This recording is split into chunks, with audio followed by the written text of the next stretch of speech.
All he did was ask his neighbor's son to stop cutting through his yard, and within minutes, she was screaming, recording, and calling 911, claiming he was a threat.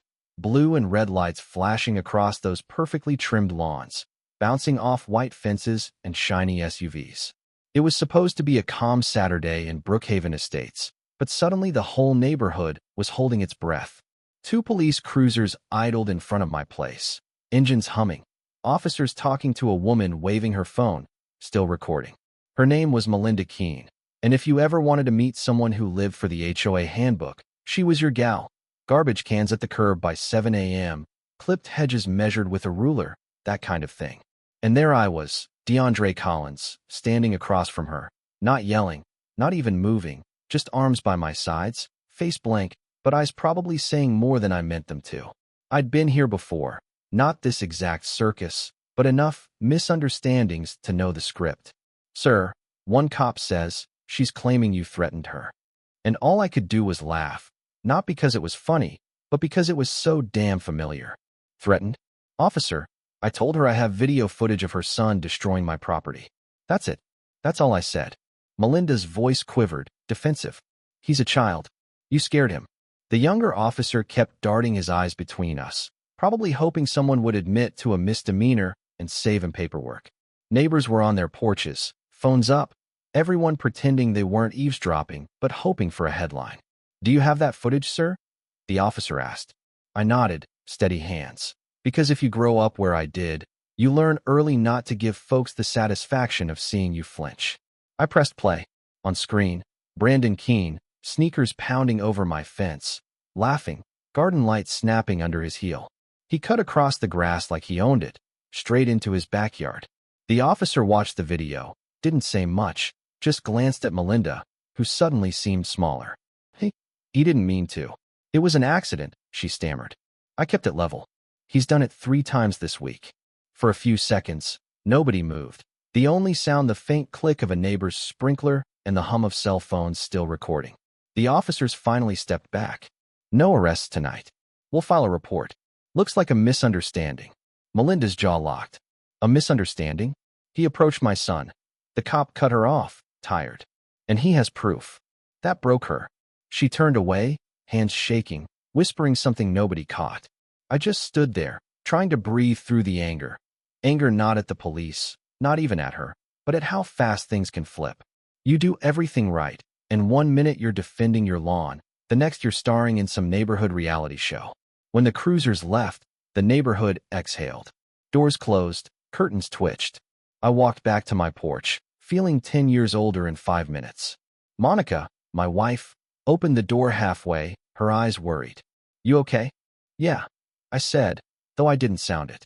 I'm fine. She stepped out, voice low. You shouldn't have been out there alone. I didn't do anything wrong. I know, she whispered. But they don't always see it that way. I glanced at the Keene's house. Brandon's bike tipped near their driveway, my broken garden light blinking weakly like it was mocking the whole night. Inside, my kids whispered in the hallway, too curious to hide. My daughter tugged my sleeve. Dad, why were the police here? I knelt beside her. Because someone made a mistake. What kind of mistake? The kind adults make when they don't listen. That night, sleep wouldn't come. I scrolled through my phone, hoping the silence would wash away those sirens. But the videos were already up. One neighbor had posted it to the local Facebook group. HOA incident on Cedar Lake Drive. Man yells at teenager. Comments poured in. Some folks said, that guy needs to control his temper. Others said, watch the video before you judge. But opinions didn't matter. The damage was done. By morning, everyone in Brookhaven Estates had a version of the story, and none of them matched. Thing is, it started small. A fence, some garden lights, and a boy who thought rules didn't apply. Brookhaven Estates was the kind of place people dream about. The lawns matched, the mailboxes matched, the HOA newsletter came on thick paper with a quote about community harmony at the top. Saturday mornings meant retirees walking dogs, lemonade stands, lawn mowers humming. Harmony, as I'd learned, was an illusion. It held only as long as everyone kept their head down, mowed their lawn, and smiled at the right people. We'd saved for nearly a decade to buy this house, Monica and I. It wasn't fancy, but it was ours. 2 stories, beige siding, enough space for the kids to have their own rooms. Across the street were Howard and Denise, retired teachers, the kind of people who brought cookies at Christmas. 2 doors down, Mark Keene, Melinda's husband, rarely home, always polite. And then there was Melinda, HOA board member, clipboard for everything from lawn heights to parking. She had a way of smiling with her mouth, not her eyes. For a while, I tried to stay on her good side. Hedges trimmed, trash cans hidden, always by the book. She still found reasons to correct me. Letters about grass an inch too tall, unapproved lighting. I'd joke with Monica.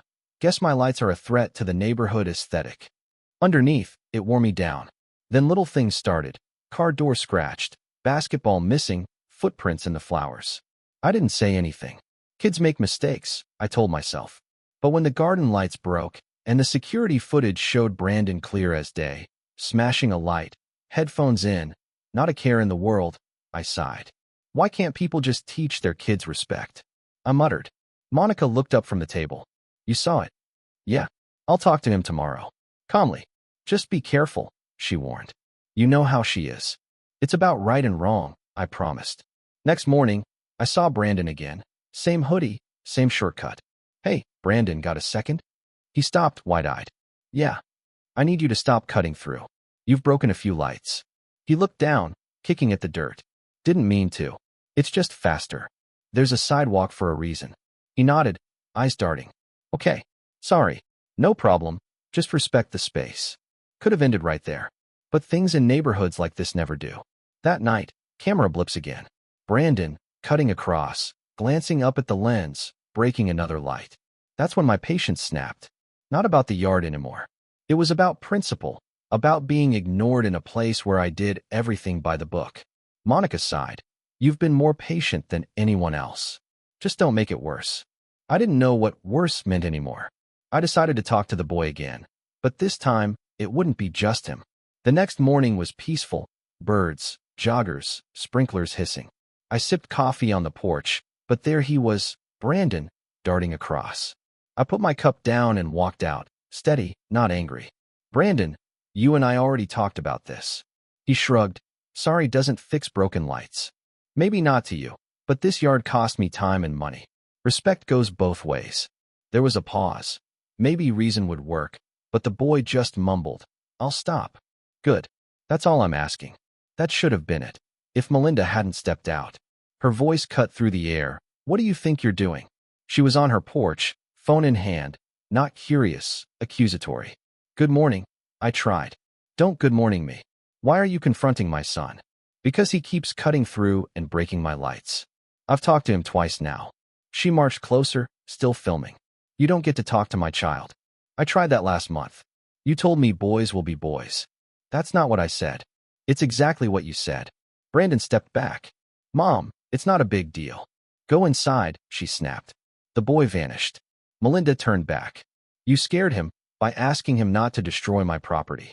You were standing over him, voice raised. I wasn't yelling. Check your video. She raised her phone higher. Stop harassing us, or I'll report you. I've lived here 6 years, never a complaint. Maybe look at your own behavior. That struck a nerve. I know your type. You think you can intimidate people. My type. There was more in her words than she'd ever admit. Melinda, I don't want trouble. I've got proof. Your son's been trespassing. That's all. I showed her the footage. Brandon laughing, a light cracking. She froze, just for a second, but then doubled down. You're recording my child without consent. On my property. Perfectly legal. She backed up, breathing fast. You're threatening me. I'm calling the police. Threatening you? I'm in my own yard. But she was already dialing, loud for the block to hear. Yes, I'd like to report a man threatening me and my son. My heart dropped. This was spiraling fast. Neighbors watched, one guy pretending to check his mail. Mom, please, don't do this. I haven't touched anyone. Stay back, she yelled. He's getting aggressive. I took a step back, palms open. You're lying and you know it. She hung up. You'll regret this. I walked home, chest heavy. Monica met me at the door, alarmed. What happened? She called the police. You're kidding. They'll be here soon. And they were, blue and red flashing again. The cops saw only half the story. The real chaos was the neighbors, the cameras, the rumors. By the time the first cruiser rolled up, the street could have been cut with a knife. Evening. The older cop said, "We got a report of a disturbance." Before I could speak, Melinda jumped in. "He threatened me and my son. He was yelling at us." The younger cop turned. "Ma'am, can you step back, please?" She crossed her arms, muttering about feeling unsafe. I took a breath. "Officers, I didn't threaten anyone. I have footage, her son, my yard, property damage. I just asked him to stop. You got that video?" I held up my phone, played the clip. No yelling, just a calm conversation. Brandon laughing as the light snapped. The senior officer exhaled. "Doesn't look like you did anything wrong here." Melinda snapped. "He was recording my child. It's on his property, ma'am." "That's allowed." She blinked, thrown off. "You're just going to let him get away with this?" "There's nothing to get away with. I just want this to stop," I said. "Then don't talk to my son again," Melinda snapped. "Make sure your son respects other people's property," I shot back. The officer stepped in. "Enough. Nobody's under arrest. Let's cool things down." But the damage was done. Across the street, someone was filming, others whispering. "That's the guy from the HOA letters, isn't it?" Inside, Monica watched from the window. "You handled it as best you could. Doesn't matter. They'll twist it anyway." Our daughter peeked out. "Are the police gone?" "Yes, sweetheart." But peace didn't return. By morning, my phone buzzed with neighborhood group notifications. Someone had posted a blurry video, midway through the argument, not the whole thing. The comments were brutal, both ways. Some said, "He should have gone through the HOA." Others, "She's playing the victim." What mattered was that everyone now knew my name, my face, my house. The story spiraled. Facebook, then community blogs. HOA dispute escalates. Mother calls police after confrontation with neighbor. No names, but everyone knew. Monica set a plate of eggs down. "You need to stop reading that." "I'm trying," I said, but it was everywhere. The doorbell rang. 2 uniformed officers. "Morning. Just following up." Mrs. Keene filed a statement. Said she felt threatened. Said you were yelling. I laughed bitterly. "You saw the video." "We did, but protocol. We just need both parties to stay clear." That's exactly what I planned to do. When they left, I stared at the manicured street. So normal, but every house hiding its own stories. Later, Monica sat on the porch, phone in hand. Melinda just posted on the HOA page. Said she had to protect her child from a hostile neighbor. Said you were threatening. My stomach dropped. She's painting herself the victim. And people are believing it. That night, I found myself staring at the TV, volume off, typing out a response to her post, then deleting it. Monica found me, hand on my knee. You can't let her win by staying silent. I don't want a spectacle. She already made it one. What do you want me to say? That I'm angry? I am. But what good does it do? Maybe the truth isn't loud enough for some people. But it still matters. I nodded. Maybe. Next morning, I replaced every broken garden light. Not for her, but for me. Melinda watched from her porch, not filming, just watching. That afternoon, the HOA president emailed both of us. Mandatory special board meeting. Great, a neighborhood trial. I joked. That night, every seat in the clubhouse was filled, every phone charged, everyone ready for drama. Melinda spoke first, calm and calculated. "I was just protecting my son. He made a mistake, but the way he was approached was inappropriate." I stood, voice even. I followed every rule, kept quiet, asked politely for it to stop, showed proof. Instead of accountability, I got police lights. When I played the footage for everyone, you could feel the room shift. No one clapped, no one booed. But something changed, just a crack in the perfect surface. The board called for mediation, new guidelines. Melinda protested. "So he faces no consequences? There's nothing to punish." For the first time, her confidence cracked. That night, Melinda stepped down from the board. 3 days later, she walked across the street, arms folded, voice quieter than I'd ever heard. "I just came to say I'm sorry. For everything. For calling the police. For making things worse." I stared at her. "That's a lot to apologize for." "I don't expect forgiveness," she said. I reacted out of fear." "You weaponized fear," I replied. She didn't argue, just nodded. "Brandon's grounded. He wrote you a note." She handed it to me, scrawled apology. "He's a good kid, just stubborn," she said. "Gets it from me. If you'd just come over and talked, none of this would have happened." "I know." I forgot how to be a neighbor. Next morning, the broken fence was fixed, fresh paint, no note. Life in Brookhaven pretended to go back to normal, lawn mowers, newsletters, thin smiles. But underneath, it had changed. Some neighbors stopped by, talked about football or the weather, awkwardly hinting at apology. Brandon stopped me while I was fixing the fence. Thanks for not hating me. Wasn't worth it. You learned something, right? Yeah. Mom told me sometimes grown-ups make mistakes too. That's true. What matters is what we do after. That night, I sat on the porch, new garden lights glowing, street finally quiet. I realized it was never about the lights. It was about perception, whose story gets believed first. And that's not just a neighborhood problem. It's a people problem. Howard wandered over, handed me a soda. You did good. Most folks would have lost their temper. Losing your temper feels good for a minute. Keeping your dignity lasts longer. He nodded. Mess or miracle, depends how you look at it. I thought about my kids, about the world they're inheriting. Maybe it'll never be perfect, but if they learned anything, I hope it's that calm doesn't mean weakness, and truth doesn't need to shout. In the end, it wasn't about fences, lights, or even HOA rules. It was about remembering to see each other as human. Sometimes, it takes the wrong kind of noise to remind everyone what respect really sounds like. If this story moved you, take a second to reflect. How would you have reacted in my shoes? Let's hear your thoughts. Was it justice, or just another misunderstanding?